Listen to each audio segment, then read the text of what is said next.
Le 22 mai 1937 paraissait dans le toujours excellent « Je suis partout » la critique de François Vineuil du film américain Toundra, texte intégral.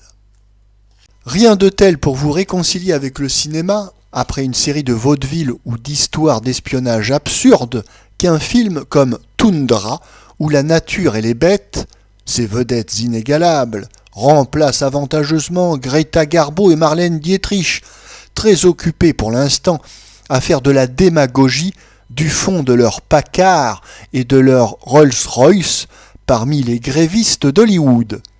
Toundra, qui passe au Colisée, c'est 2 heures de vacances pour l'habitué professionnel du cinéma, une promenade dans l'air pur, loin des studios, qui sentent le ripolin, la poussière et le maquillage, loin des demoiselles sophistiquées et des prédicants puritains.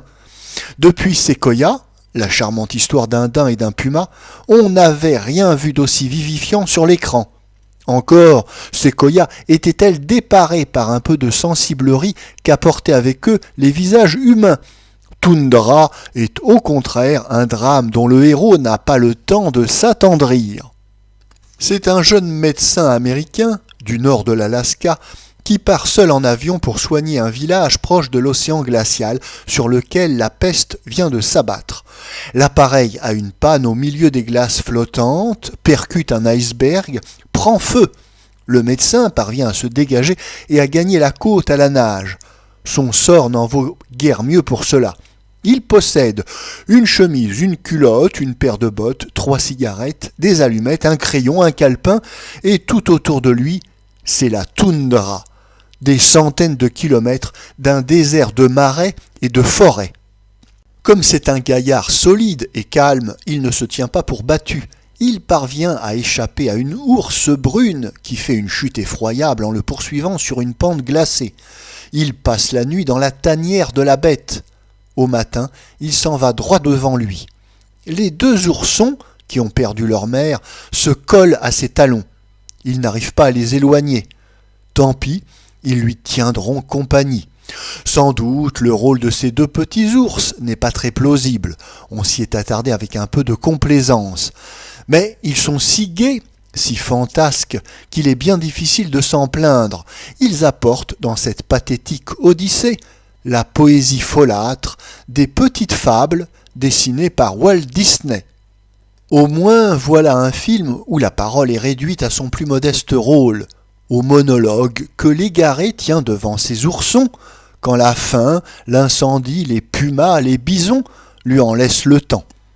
Toundra est avant tout la tragique histoire de la faiblesse de l'homme réduit brutalement à la vie du primitif, partageant, sans autres armes que ses mains, l'existence des fauves, mangeant des rats musqués, couchant sur un rocher. Les péripéties s'enchaînent inexorablement. La situation du malheureux devient de plus en plus atroce jusqu'à la prodigieuse bataille finale avec des chiens affamés devenus plus redoutables que les loups. L'aventure est accompagnée d'un magnifique documentaire zoologique où l'on saisit sur le vif le castor, l'hermine, l'aigle et le renard blanc. On n'ignore pas qu'une grande partie de ces films est réalisée dans des jardins d'acclimatation, des ménageries, dans ces parcs naturels que les États-Unis ont su réserver à leur faune. Mais les Américains sont arrivés à donner à ces images truquées ou composées une extraordinaire vérité physique. Les combats avec les ours blancs ou bruns, les bisons, les chiens enfin, les ascensions, les périlleuses baignades, les chutes vertigineuses sont dans cet ordre de surprenants modèles, des chefs-d'œuvre. Il est évident du reste que le jeune Yankee au franc et mâle visage qui joue le médecin tient, en dépit des précautions et de toutes les substitutions possibles, un rôle infiniment périlleux d'acrobate, d'athlète et de dompteur. De tels films sont sans doute les seuls spectacles de l'écran qui n'appellent aucune réserve, où le cinéma retrouve tous ses droits et les exerce à la perfection.